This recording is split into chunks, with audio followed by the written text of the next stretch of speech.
I'm BDLM, coming with my buddy J4Y, bringing you episode number 52 of our Dota On Demand podcast. What is going on, man? Totally not in a giggly mood right now. Nothing at all. Couldn't tell. Never am, though, to be honest. So. Do you remember a while ago when we talked about, we really need to figure out a way to record 5 minutes before every cast and 5 minutes afterwards? Mm-hmm. And then, release it as a separate thing, just because all of the ridiculousness that happens in the I feel like post-game. A documentary on behind the scenes with Dota On Demand would be possibly even more popular than our actual casting itself.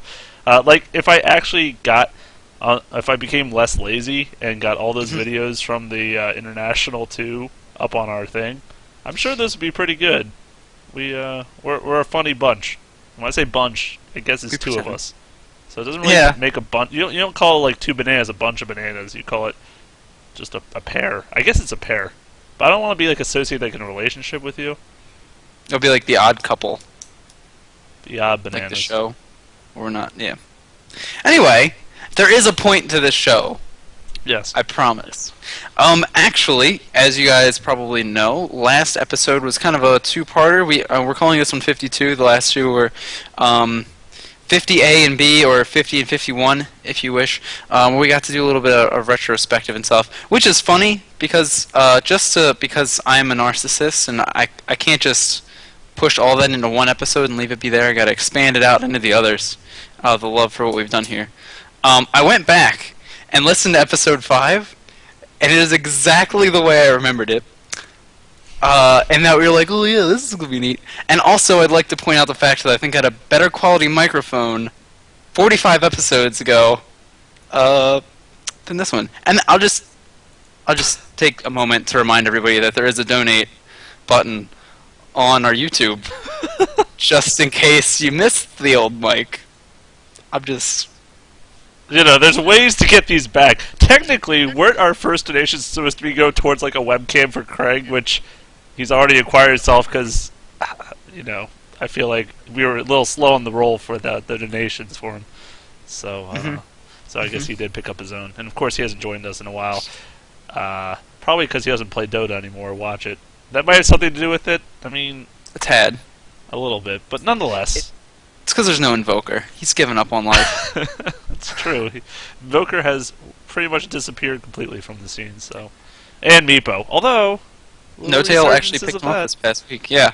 I'd also like to say, just again in retrospective, I think it's funny that we jokingly called 50 episode 2 of the Procast, which, again, if you guys have been around for forever and remember this, I think episode 2... Oh, wait, no, episode 2 never got posted, so nobody actually knows about it. That was actually before episode 51, our longest podcast, and it was the most backwards, awful, incoherent 2 hours of my life, I think.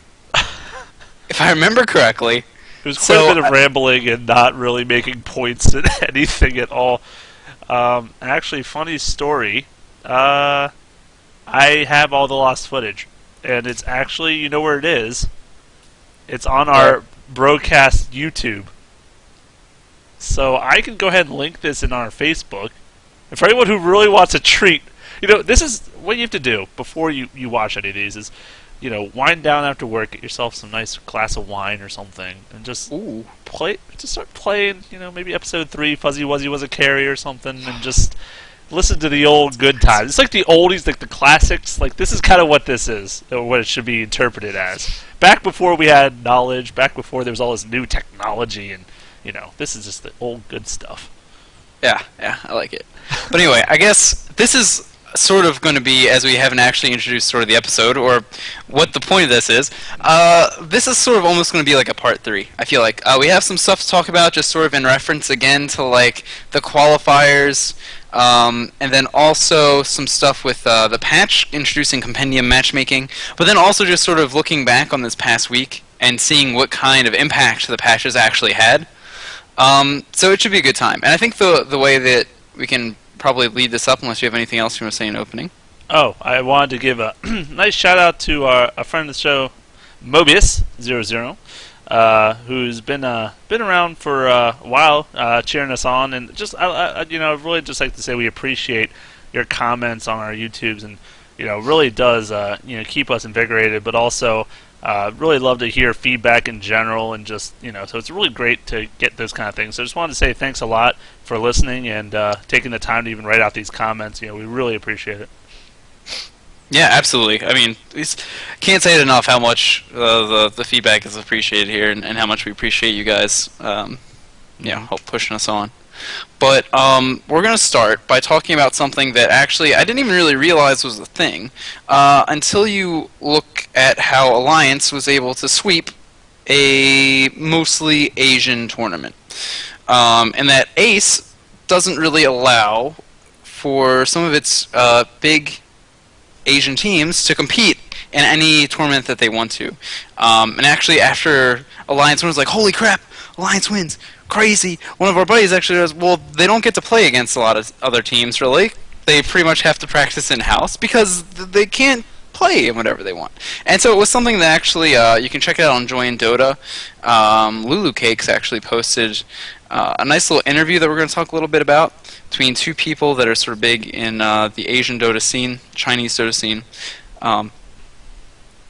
and just how the ACE organization has sort of interacted with the teams over there and how it's different from the West. I'm just curious, what do you think about this whole thing about having ACE, which is basically this group that was formed together from the teams to try and make some rules to self-govern and make it a better environment for the players? What are your thoughts on it? Well, based on my whole, tons of time I've spent, no. Honestly, I wish I had a little more information. Like, I did more research on it, but to be fair, I really like the concept up front. Now, apparently, the whole club scene was, from what they've kind of briefly described here in a couple paragraphs, was definitely not either efficient or also it was just making everything, I guess it just wasn't going smoothly, and the fact that they've now come together and organized everything, not in like a monopoly sense, it's not like controlling things to the point where nothing's going to get done, or it's going to be one thing and that's all they got to do. And if it became that way,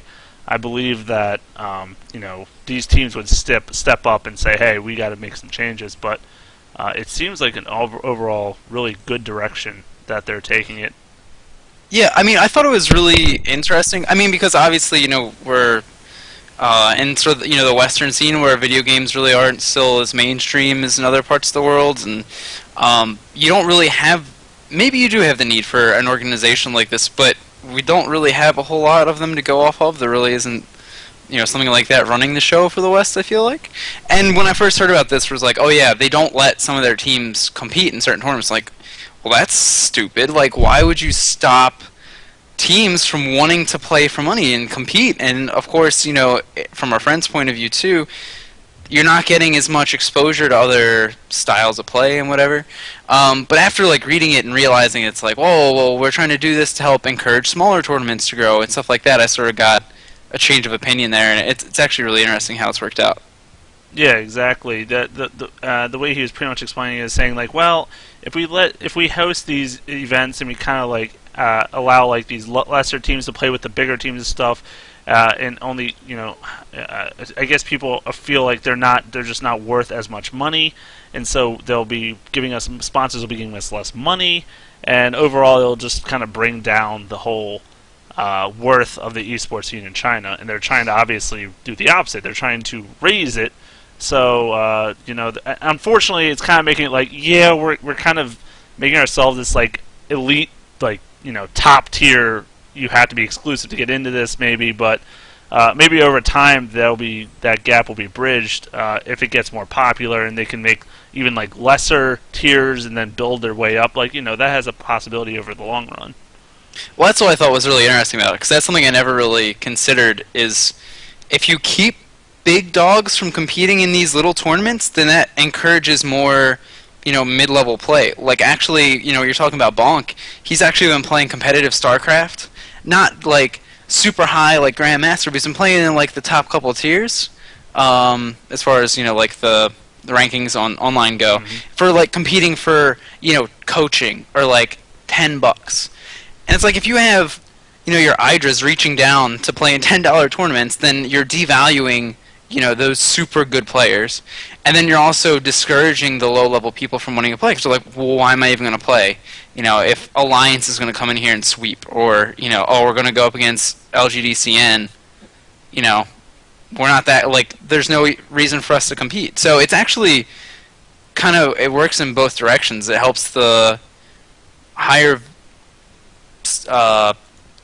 there's a word, the higher skill, there you go, higher skill teams maintain a high value, and then it also lets smaller teams sort of have good competitive fun with one another. Yeah, this reminds me when we were casting the GEST qualifiers for Dota Talk, and like how basically all these qualifiers, it was a whole bunch of teams. Now some of them, I guess especially in the SEA region, some of these clubs were kind of known, but for the most part it was a lot of teams that were barely kind of like just entering that kind of atmosphere, and the winners of these qualifiers got to play in this big, group stage, and then the winners of that got to go and play, actually, like you said, the big dogs. They got to play LGD China, they got to play IG, these really, they got to play them for these prize pools.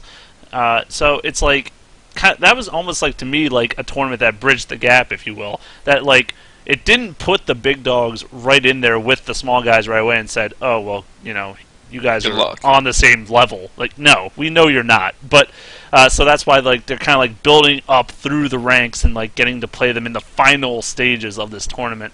And that way, the big dogs also, I think that like keeps them looking like they're that high tier because they're at the very end. It's like fighting your way through a whole dungeon to fight the main boss at the end. Like that's how I kind of. There's a good little nerdy. I mean, I didn't even reference a single game, but. It was good. It was I liked fine. it. It worked. Yes. I think the other thing too, which is sort of something interesting, is you think for professional sports, you definitely have games like, being Americans, baseball that have like, or basketball that have like really high number of games per season. But you figure a lot of these gamers, they wind up practicing and scrimming and then just sort of playing for fun, but still at a reasonably high level. Yeah. A lot. And then if you sort of limit them from playing in like the minor leagues, then they get to actually like rest, and they don't necessarily feel like they have to be working all the time, because a lot of these people, it's not even like their job. I mean, they do it, they get paid to do it, but then they're also students or working a full-time job. So it's actually sort of nice that it's like, yeah, here's the breadth of your season. You're going to have 100 games this year. Just do that. Don't worry about having to play, every day in these, couple $1,000 tournaments.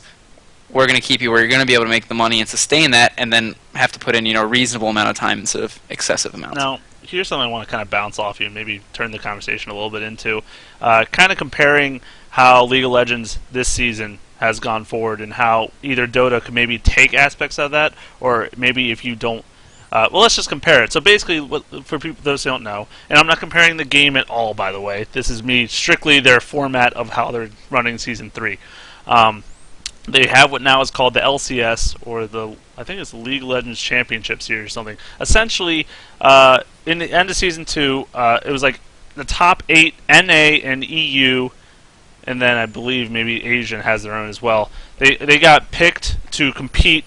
And essentially, it's like a season. So they get to play. I believe it's 8 weeks of League of Legends, and they meet like once a week, and they play about 3 or 4 games. It's like a big group stage essentially. And by the end of these 8 weeks, the top, I believe it's 6 teams get to play in the playoffs for the summer split, is what it was called. The bottom 2. Or no, okay, it's 4 and 4. So the top 4 are automatically in. The bottom 4 have to now play in this tournament that lets them keep their spot in this season thing. And they play with, they bring in like 4 amateur teams. When I say amateur, I mean they're probably known on the scene, but they're right on the cusp. And so they've got to earn their spot back. And it really has been, I mean, like if it was like with Dota, oh my god, I'd be so excited. But unfortunately, it's with a kind of boring game.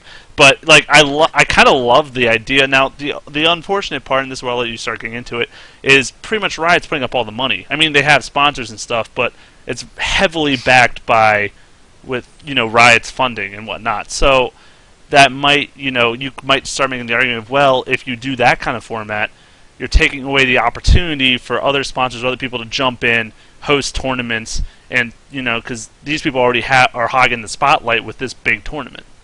So, what do you kind of think about that format? I think it's actually really cool. I was like trying to think through it while you were saying it. I'm like, oh yeah, and then if you have like the lowest two people or something like have to play for their spot, like that'd be pretty cool.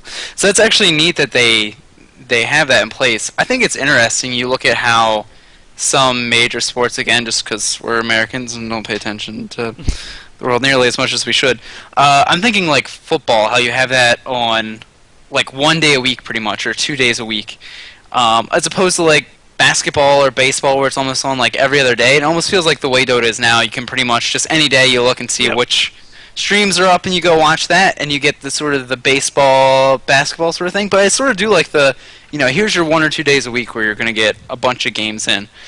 I think it's kind of neat to have both, and I think if you have the way that LoL's set up, you can still have your tournaments going on the side, like in the middle of the week. As long as you're not having this like super exclusive thing where you have like the NFL, here's your 32 teams, that's it, unless you have like an expansion or something. Right.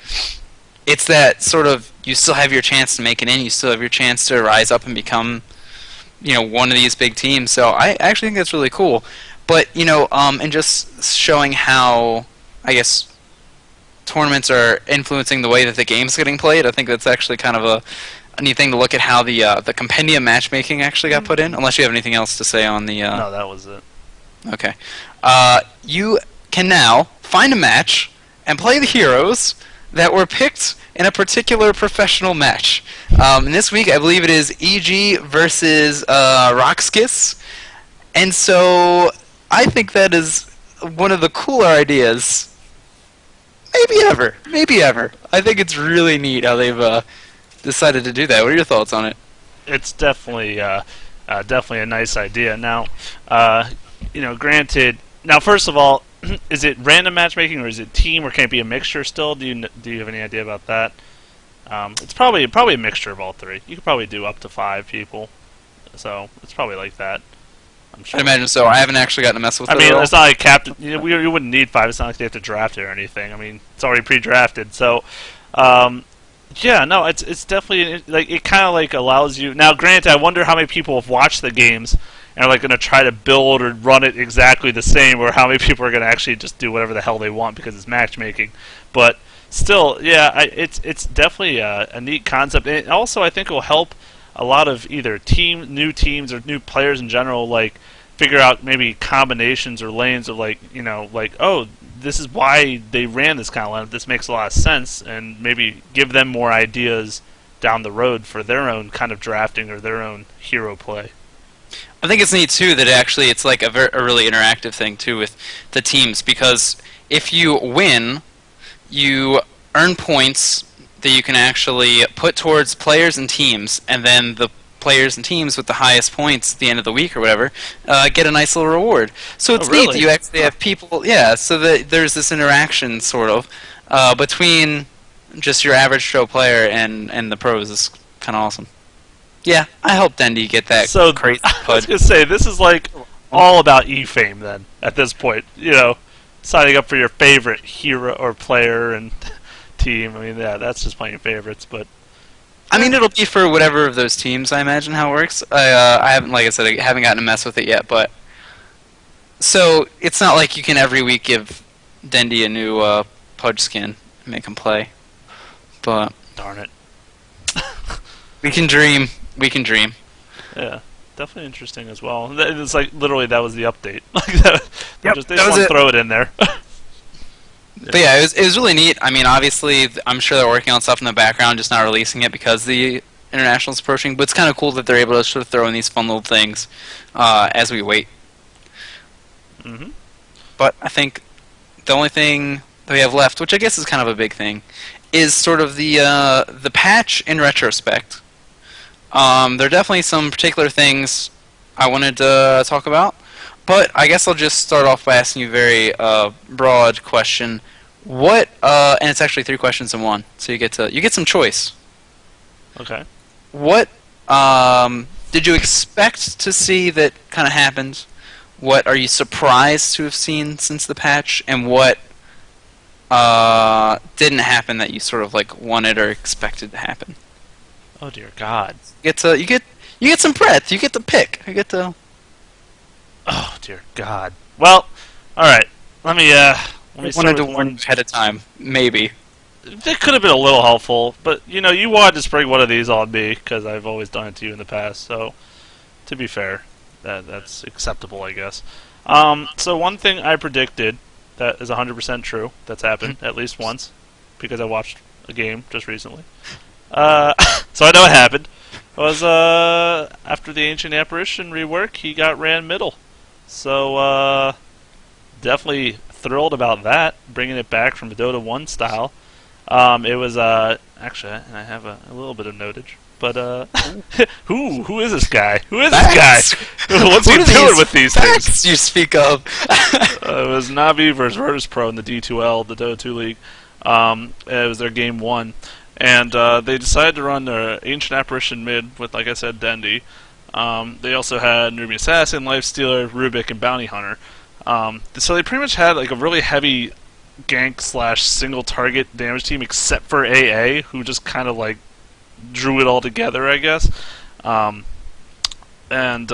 mean, he really... Well, first of all, he was against a Templar Assassin mid, and he's pretty decent against her, to be honest. First of all, any hero that's got short range, AA is very good against, just because he's, first of all, got a long range, and second of all, he can... His harassment with icy or cold feet, very strong, because basically you have to make a choice as a short range hero to either get your CS but take the damage from cold feet and probably get stunned if you stick around too long, or you don't really get that much CS. And it's just so powerful early on that it's expensive, mind you, but if he just gets a quick bottle, that problem is resolved. And no, he didn't win the CS wars against TA. That's pretty much impossible to do unless you're certain heroes. But he did a really great job, kept up with her at the very least. And then all it took was a couple roam ganks from Nyx Assassin, more or less, with the AA ult, because obviously once you get that AA ult on TA, refraction, negligible, not helping you at all. So she got killed just, I'd say it was 3 times in about 2 minutes, middle. It was Nyx Assassin, Puppy, he was just sitting there in the back waiting to go in with his Impale, and then Bounty Hunter with his Invis was just chilling. And it just kept going for him over and over, and she just got to the point where she got obliterated, and I don't know how much... I mean, they got GG'd very quickly. It was like a 17-minute game, so very dominating performance there. Yeah, I gotta say, one of the things I'm definitely happy to see, and it was something that I was already like so happy about, and just how balanced Dota 2 was beforehand, and all the heroes you got to see. I'm just gonna use my second screen over here to just name a couple off the top of my head that I happened to see just this past week that I feel like I haven't seen in a while. The Dragonite, Bristleback. We had Crystal Maiden, Venomancer, Vengeful Spirit, Sniper, Spectre, Naga Siren. Some of these heroes that have been sort of on the fringes, or you might see a little bit, but they've just popped up now. Warlock, Ancient Apparition, like you said. I feel like even though Shadow Demon got nerfed, I've seen him a little bit more in the West, which is kind of weird. Maybe that's just the games that I've gotten to see. But Disruptor, the Crystal Maiden, I don't know if I said her or not already. And Lich, I think, is the funniest one. I think that's the one that may have surprised me the most. Mm-hmm. Because you go and you see the ulti from 7 to 10. Bounces. Very cool. But how often does that actually come into play? For me, like, that was a nice buff, because you go, oh, well, you're against Chen, you're against an Enchantress, now they bounce between the creeps, that's not necessarily a big deal. Or you even think, well, this is awesome, now Lich can actually, if you just want to say, let's kill off all the creeps, and then we stop Chen, he has to go back into the jungle, rebuild his army, this buys us some time, something like this. But I watched a game on Join Dota. It was Toby and Capitalist casting, and they were just like, yep, that ult bounced twice. So the fact that we see Lich here all of a sudden on the heels of this buff, and it's not even a big deal, because of course it wasn't against a big creep army or anything like that. So I think that's what I sort of found really funny, that you have these heroes, and it's awesome that so many of them have just sort of sprung back, like, oh yeah, let's just try this person out, let's see what happens. Um, and then some of them, maybe it's just the fact that their name was in the changelog, and you go, oh yeah, let's do it, let's try it, let's give it a go. Something probably happened with him that we wanted to use him for. I mean, like you said, I think you mentioned Doom being picked up. Yeah, he's kind of found his way back in, but it's not like people are even necessarily using him the way, like, for example, the game I saw him in against Weaver, which was DK versus Rattlesnake, game 1 of the Dota 2 SL, D2SL, from the SEA region. He was against the Weaver top, and it was a farm fest, but, you see that change, like, oh, Doom with that Oghanims is now so cool, and, oh, it makes sense against Weaver, like, this is going to be really cool. He went first side of Mech. It was like, well, that's not what... No! That didn't change anything! And then, like, he got a point booster, but he never even got to get his Oghanims that game, and it was just sad, and I was like... So, like, it's kind of along the same lines, like, oh, he got these buffs with this thing and that, but it's like... But didn't even play him the way that the buff would help him, really. So they still just like the hero in general, I guess. And now there's just more of an excuse to pick him up, maybe at this point. Or, like you said, just try them out. It's not like this is like for TI3 or anything, where they're like, well, let's just go for it and see what happens. It's like just one of these group stage games or league games that they don't really value as much, I'd say. Yeah, I gotta say, of course, I've gotten to see some Crystal Maiden, which I've been real excited about, and it's really interesting. Actually, I went and I did something that people call research, and I went back through the competitive logs and happened to see how often Crystal Maiden had been picked up of recent. So we'll go back March 21st, and then April 6th, April 16th. Where he was actually played by Arzart, which is actually a really interesting game I want to talk about just really quickly. And then May 26th. Oh, dear God. May 31st. And then I think from the 31st to June 10th, there was at least enough games in there for a game every day. I think there were, in 10-day span, there were 12 Crystal Maiden games. Which I think is hilarious. The one I think is really interesting about Arzart, and just mentioning that one of the things that I hated about Crystal Maiden, and which kind of sort of brought me to stop playing her as much, the game that he actually played her April 16th, and I didn't even go back to look at this, I just happened to remember it, because it was so, like, weird and neat. First item, boots. Oh. So, just sort of solving that problem initially.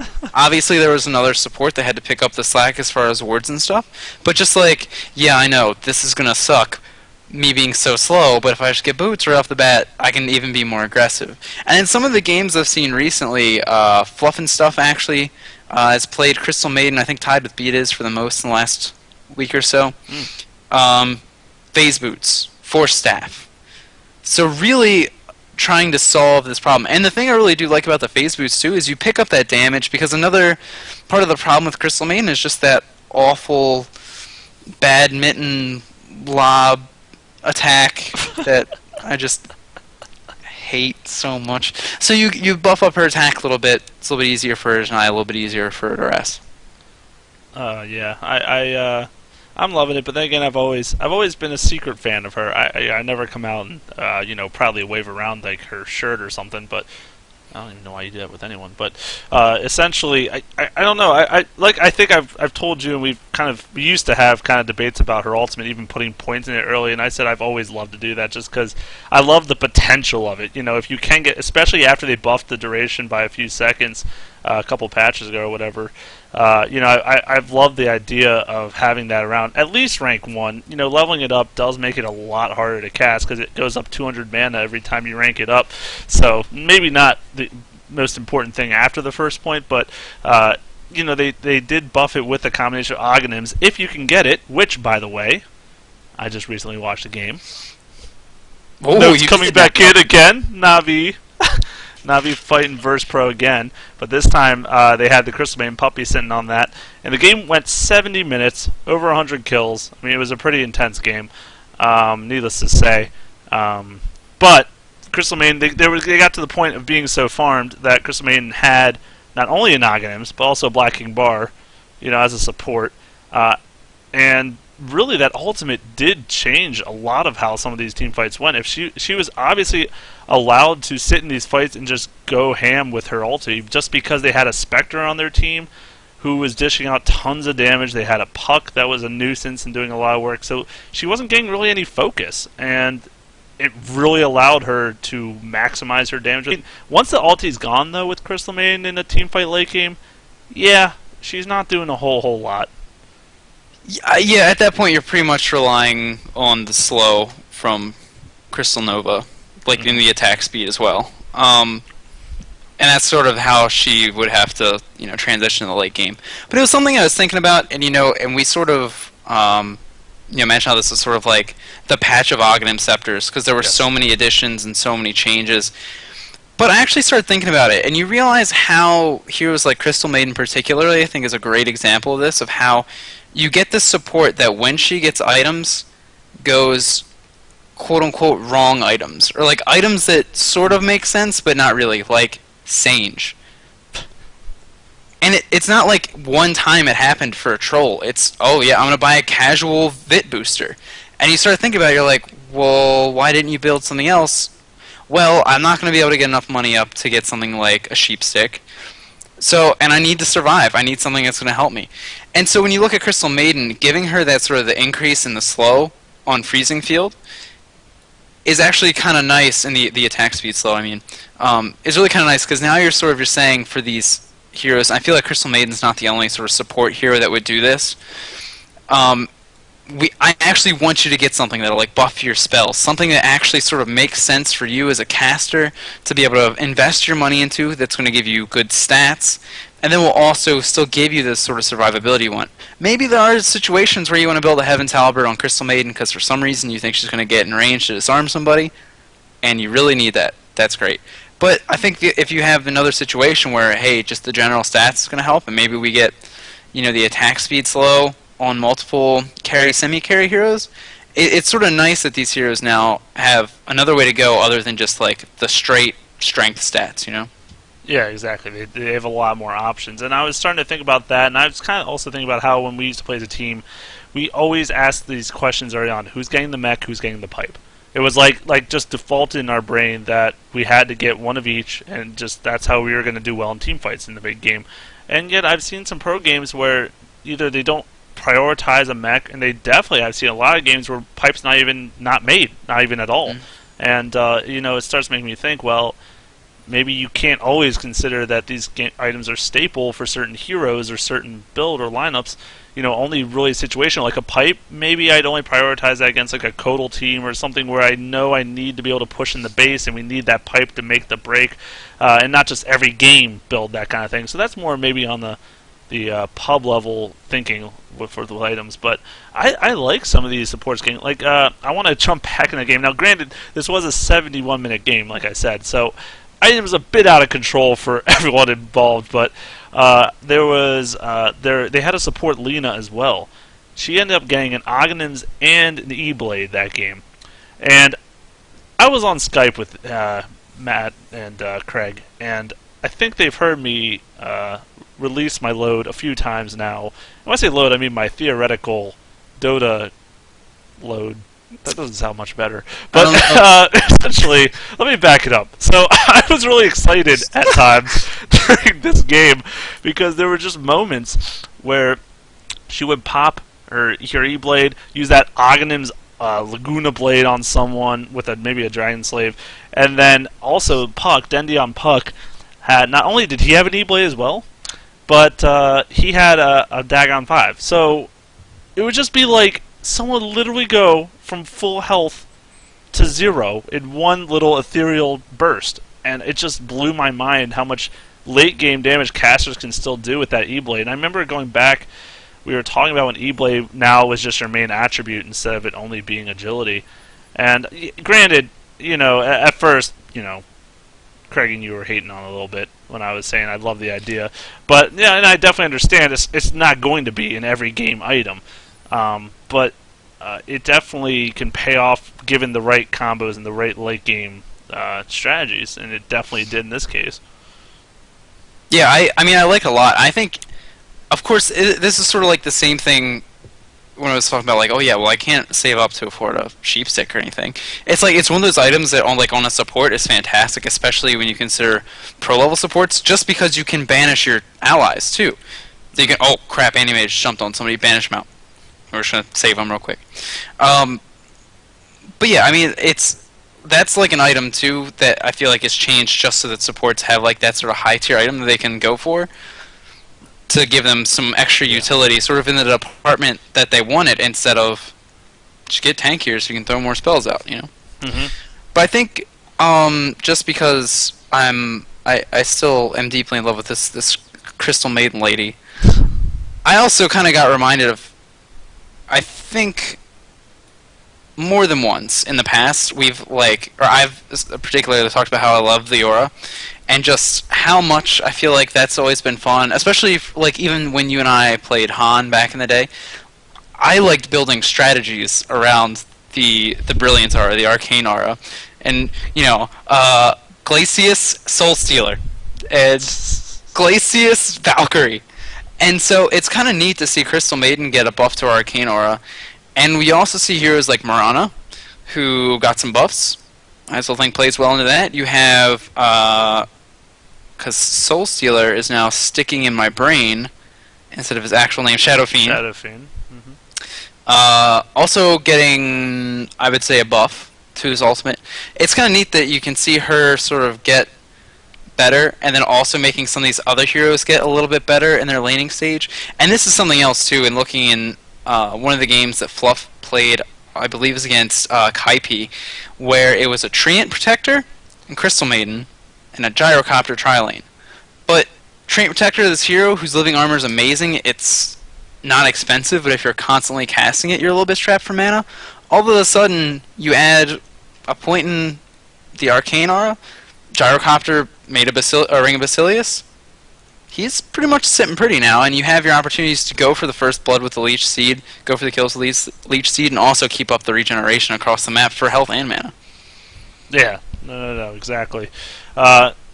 She definitely. I think we've probably mentioned it. We mentioned it a ton, I know, in our past discussion about the indirect either implications that these changes have, and like you said, by one hero maybe getting a change, it definitely can impact maybe not another hero by himself, but maybe a strategy you have in mind to use with that hero. And but you harp on that Brilliance Aura because it did get buffed.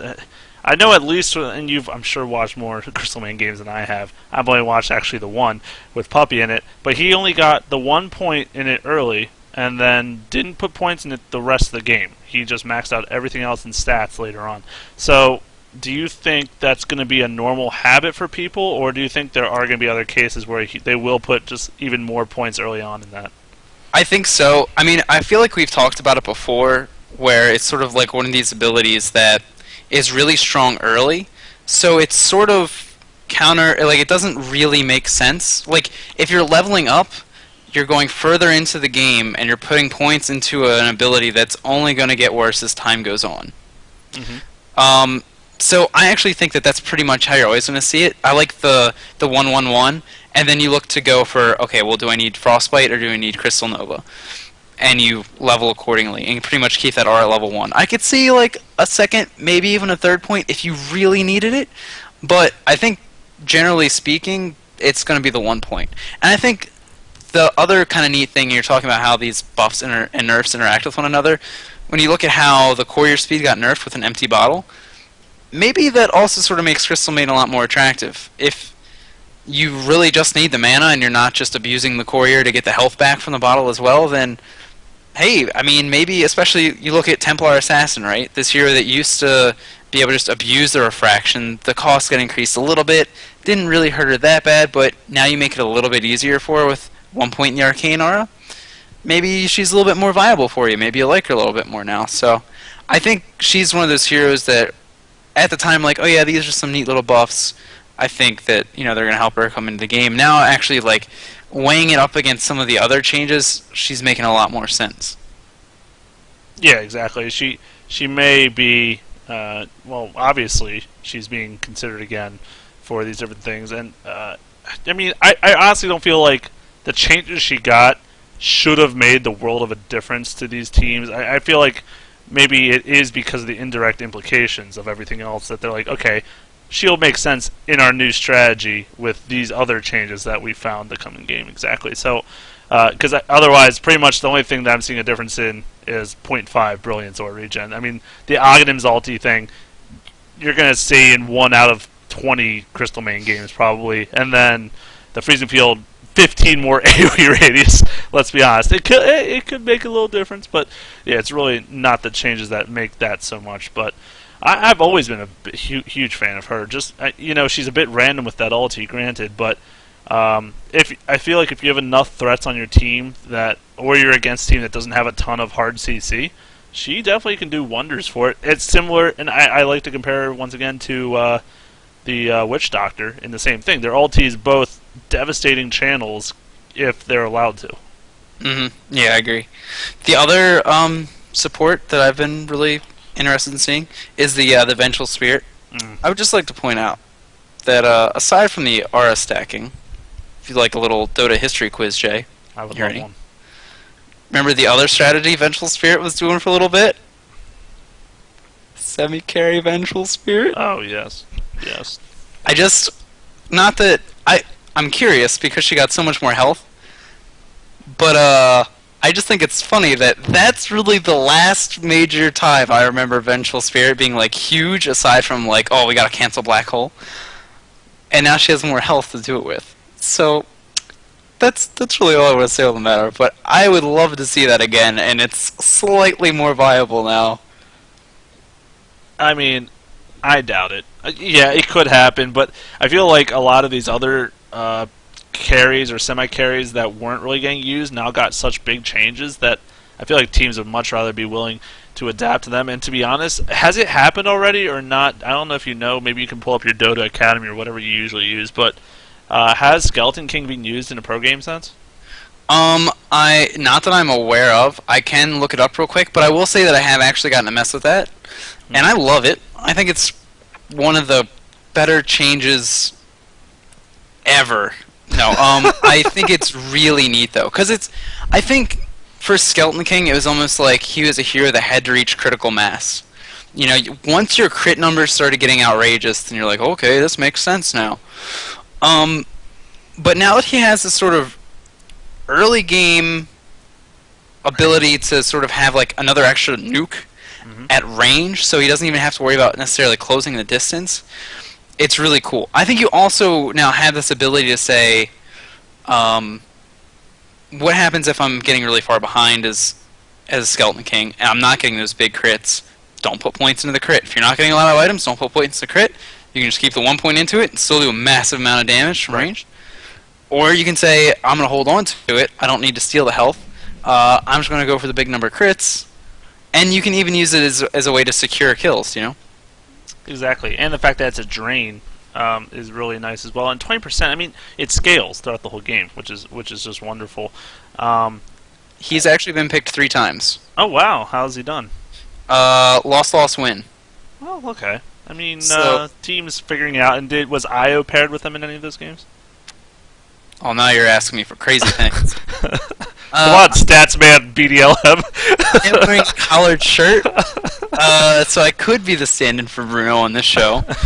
But he was actually played by Come With Me on Quantic. Moonlight plays for Power Rangers, and Go Black playing for Quantic as well. Interesting. Well, maybe it'd be too hard to ask about the IO thing, but I think we've talked about that combination. That IO Skelly, IO Wisp, things like, or IO Wisp, IO Ursa, things like that. These what make perfect sense on paper, but just never seen in pro games because either it's too risky or just isn't going to work. And honestly, maybe with the Slardar changes as well, he could be starting getting picked up more. Maybe with IO as well. Obviously, IO Slardar is a brutal combination for ganking. Very powerful for that as well. So I could definitely see him maybe re-entering the scene with IO not going anywhere anytime soon. No, he's still pretty secure. That was actually another thing I thought was really sort of, not weird, I guess it makes sense. I mean, we've seen a lot of games that are sort of pretty much still exactly like the patch never happened, so to speak. Like, oh, let's pick Magnus and Nyx, and then Nyx still pretty much not dethroned at all. No, not at all. Lone Druid either. I actually expect him to be hit a little bit harder. It's still like, I literally cringe when I see like a support hero pick up a kill on that bear, because it's like he's got 2 sets of wards now. He's like the richest he's ever been. It's amazing. It feels like so painful, but like the buffs to Razor, and I was actually in the middle of watching a Kydia game where they actually picked up Razor versus Alliance. I didn't get to see how that ended, but one of those big heroes that again I think I mentioned before that like on paper sounds really good against Lifestealer, but it just sort of never worked. Now he got some buffs. You have Viper who got some buffs on paper, another great counter to the Lifestealer. Mm-hmm. But it's almost like too when we were talking about last week how Black King Bar got nerfed. It almost makes Rage a little bit better by comparison, you know. So it's sort of interesting how those interactions work with him, and I feel like teams are going to be able to sort of bring Lifestealer under control as maybe they play with some more of these heroes, but for now, definitely still at the top of his game. Yeah, I couldn't see him. I couldn't see some of these heroes despite being reworked. I mean, they just fit into either strategy so well, or you know, their kid is just so freaking strong. Like Lifestealer's magic immunity, you just can't. And his lifesteal is just so powerful in teamfights, allowing him to survive. And the fact that he can dish out way too much damage in a burst amount of time is just absurd. So I could not imagine him. Now, granted, Necrolite, I don't think has been picked up a whole lot. And the fact with Necrolite, hey, stats man, is it's once again one of these changes that I'm going to compare once again to like Doom or to the other ones who got like special, unique, what's it called, buffs, but it's not like an all-around buff. Like it's you know, it's Aghanim's upgraded Necrolite that got buffed. So you know, it's not like in the laning phase he's any better. It's not like in mid game he's any better. And he has to build in order for that to be a buff. That has to be an item he builds, like especially right away to really get some good use out of it. And here like Necrolite, you're not going to build an Aghanim's like first item. You're going to get something probably tankier or something like a mech or anything else really, or even the E-Blade. You know, something to help you survive, or you know, dare I say E-Blade? He needs something really safe and passive. How about an E-Blade? I meant Ghost Scepter, but you know, either way, it's a part of it. So yeah, first item Eaglehorn, no problem. He actually in the last week has been picked 4 times, 3 losses, 1 win. In his win, he was 5 and 15 and 11. But he did get the buff where he gets credit for the kills under the ultimate, which I definitely think is a buff. True. Oh yeah, considering that he is a carry, really. Well, it works with his passive. That's the whole idea. Well, yeah, that, and I think too, like he's so item dependent too, in order to keep that sort of the push rolling, that sustainability up. I think being able to credit him that extra gold is really important.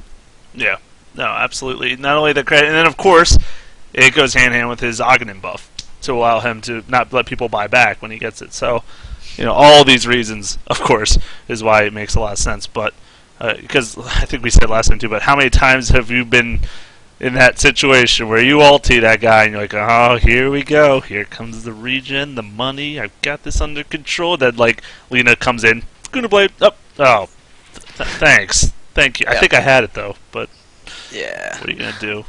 Would you like a really unfair quiz question? This is the quiz show, lightning round. That's wonderful. Congratulations, you walked into a trap, Jay.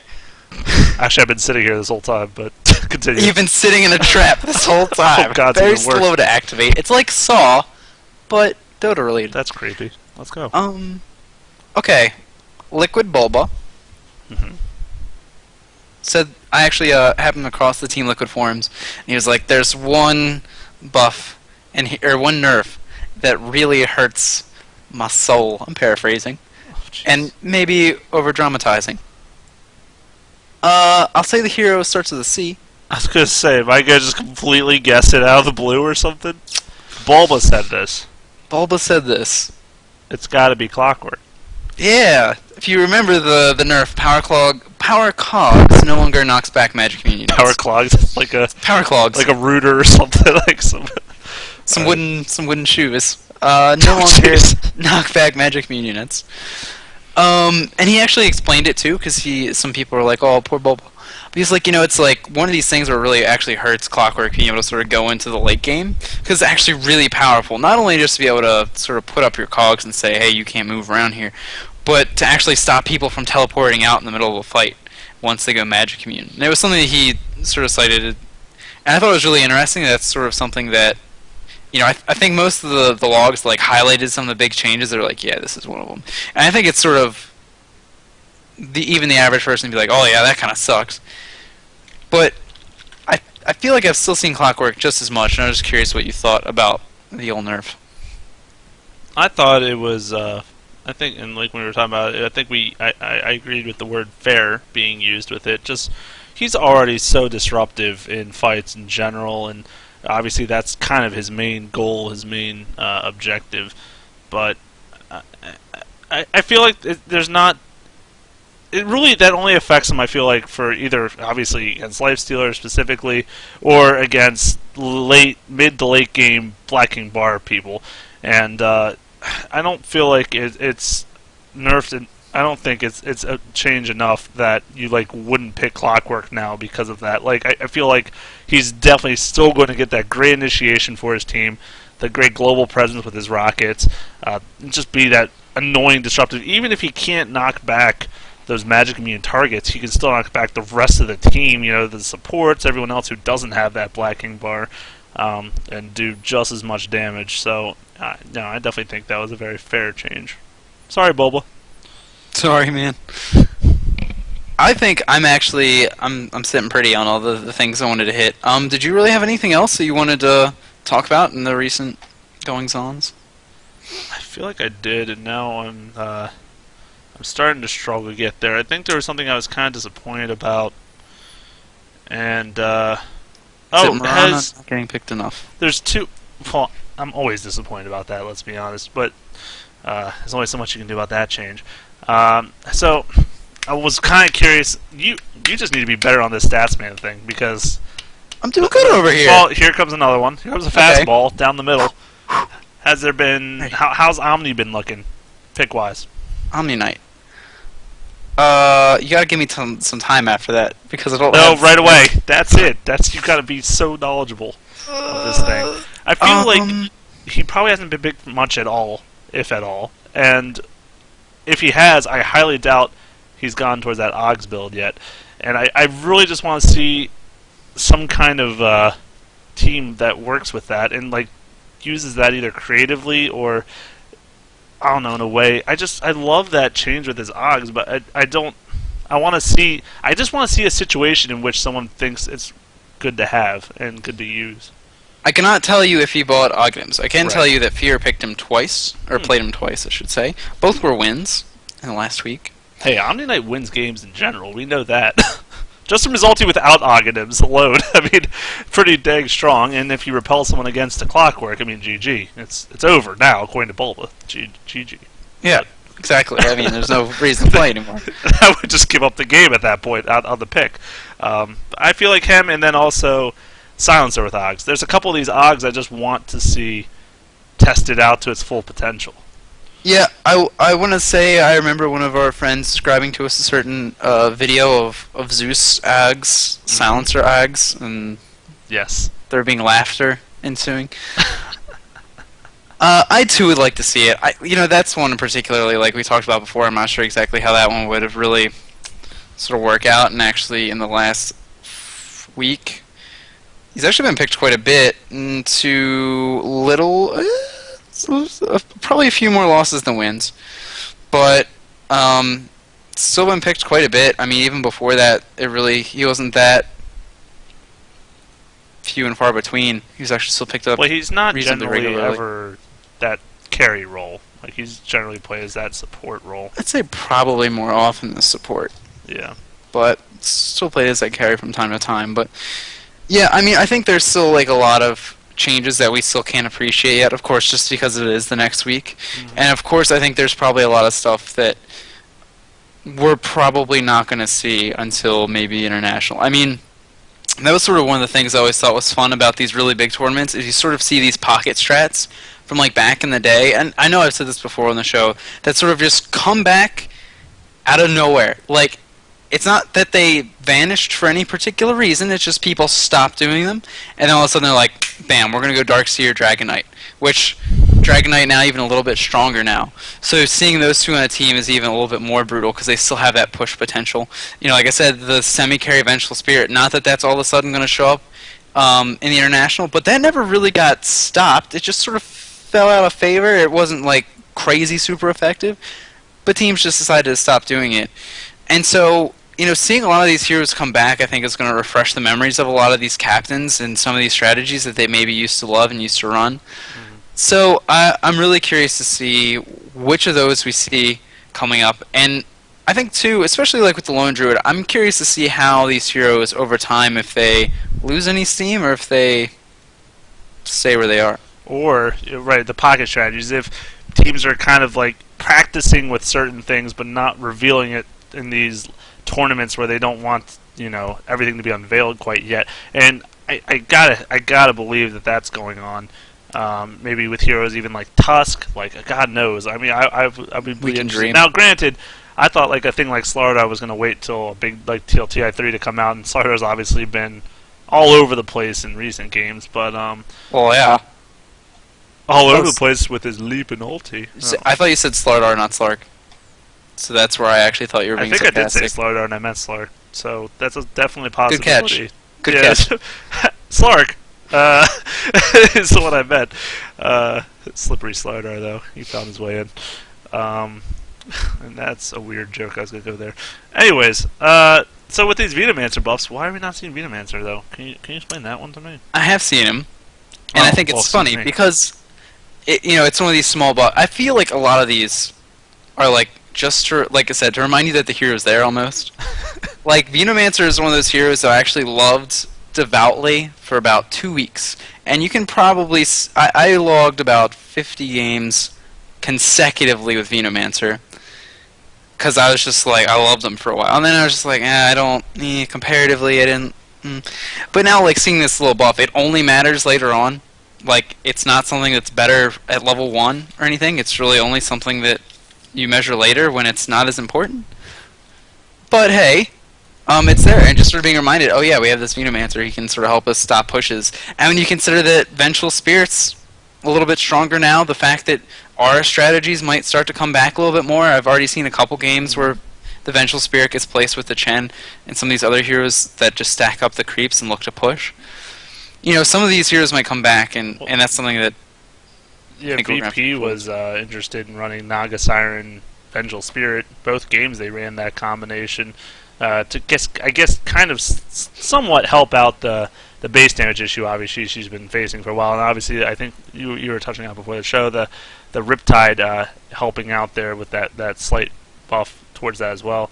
But in general, she's and the way I was trying to explain it is she's not picked to be a late game like Phantom Lancer. She's not going to be something like that where she's going to push you down and just destroy you. It's that ulti is 85% of the reason you run her is probably the other 15 is her net. To stop magic immune mobs, people like Lifestealer, and then to ulti to either let your team initiate or get out of there. And so she's got a lot of utility that a lot of other carriers don't really have. Yeah, and I think like when Naga was initially nerfed and sort of fell out of favor, losing that 15 attack damage. When I did see her come back, it was when teams were really struggling to find an answer for Lifestealer. And so now that she has, like, again, it's really not, I would say a huge buff. Maybe now in a long, drawn-out chase, you might be able to use it in extra time, which could be big, I suppose, in an early team fight. Mm-hmm. It's not like she got something earth-shattering. So the fact that it's almost like, oh yeah, there's Naga Siren here, let's mess with this some more. I think it's really cool that we're getting a seer. So it's like this already huge hero pool that we had before is expanding, and I love it. Now there's something I do want to touch on now that we've gone through all that, and it's pretty damn awesome. It's the Alliance versus IN.RS, the 8-minute GG that has happened recently, and we just have to talk about this just briefly because it's a fun strat. And 8-minute games obviously do not happen very often, but the way they ran this, and this is why I think I even want to talk to you about it more, it did involve a Crystal Maiden on the team. So basically Alliance ran Nature's Prophet, Crystal Maiden, Undying, Leshrac, and Pugna. And they were against an Enchantress, a Pudge, an Anti-Mage, a Darkseer, and a Rubik. So, like, the INRS, except for the Pudge, is probably a kind of typical team that you would see, more or less. But, after the 5-minute mark, they were able to get the Tier 1 down, and they just kept pushing bottom lane, and they got in the 7.5-minute mark, we're already on the Tier 3, and with, remember, the Pugna buff to do more damage to towers. That's a big factor. Nature's Prophet with the pushing, Leshrac, we know how good they are. And what they did, which was also really cool, they left Aki on Crystal Maiden top lane solo to get levels to level up the Brilliance Aura so they could keep that push alive. And she now, at level 5, has 1 in her first 2 abilities and 3 in the Aura to keep that push alive. And there's a great showing of where that buff to the Aura can really do a lot of damage and be really helpful. See, this is where you might want to bring that up a little earlier when we talk about that. I just started watching it. I was looking at the draft before, and then I'm like, oh my god, this is brilliant. Yeah, I think that's actually really huge. And again, like, this is one of those the really nice things about getting a little bit of a buff, because I think that aura is really unique, and being able to provide that to hero, again, like Pugna. We don't really get to see him a lot, but he was already sort of really good for the ward and for being able to break towers. And then, yeah, like you said, you put it with Nature's Prophet, who, when you're laning him in, if you're jungling him, anybody that's done it in competitive games, you need a couple of clarities to keep it going, or a Basilius, and then you're pretty much okay. Once you get up to level 5, level 6, you're pretty okay on mana. Just getting a little bit of a buff from the Crystal Maiden is enough, really, to make a pretty big difference to be able to keep trees up the whole time. And unless you pick a Kodal against something like that, if you happen to notice that there's a severe lack of counter push, then yeah, drive it home, and there's no reason to stop. There was a time when offlane soloing was like the thing, and there wasn't really the abandonment yet, where heroes would lose the first 2 towers, but then they would sort of come back because they now have all this space to run around, because the other enemy team doesn't want to be there anymore because there's nothing strategically to take. So they were able to get their levels back. Being able to drive it all the way home to be able to take Raxes, that's obviously a huge deal, and to be able to do it so quickly is even more powerful. Yeah, I mean, it's just absurd. I mean, the Pugna had Arcane Boots and Mech in 7 minutes. I mean, it's just devastating. They all hit level 6 while the other team was sitting at like level 3 and 2 and stuff. I mean, when you can get that much of a snowball, because we've seen strategies like this try in the past where they've like ran 4 or 5 in the lane, get that tier 1 in a couple minutes, work on the tier 2, but then when they get to the tier 3, they might have issues, or they're up against something, and maybe, unfortunately, actually, I could go back and check out this draft really quick, and I just want to see who they banned, and there, sure enough, they banned the Kodal, the Wisp, and now like Lifestealer, Bat Rider. I'm not sure about these other ones, but the Kodal, I was like, that has to be the number 1 ban you go when you're running a strat like this. And Pugna was their last pick. It was the ace in the hole that the other team just did not see coming. So I mean, just well thought out and well executed, honestly, by Alliance here. Yeah, it's really cool to see that. I mean, I definitely like that you can do that. Mostly because I always felt like my personal preference towards Arcane Aura was maybe slightly overvalued, but now I feel a little bit better about it, I'll be honest. Definitely. But, yeah, so that was actually pretty much the summary of what I wanted to get into tonight. How long are we going for? Is that pretty good? I think we're sitting pretty here, actually. Yeah. So we're going to probably look to wrap it up. We actually did this on Tuesday night at approximately the right time, so I'm not going to make any promises. But maybe look around for us next Tuesday, and we'll try to get another episode, get back on that regular schedule we've been talking about. So thanks for tuning in, guys. Like I said, please stop by our YouTube. You don't have to hit the donate button, but if you did, I wouldn't hate you for it. Go by, check it out. You can also download the podcast on Stitcher, and you can come by and like us on Facebook and keep up with us there. So we will see you guys next time. Go out there, play some more Dota.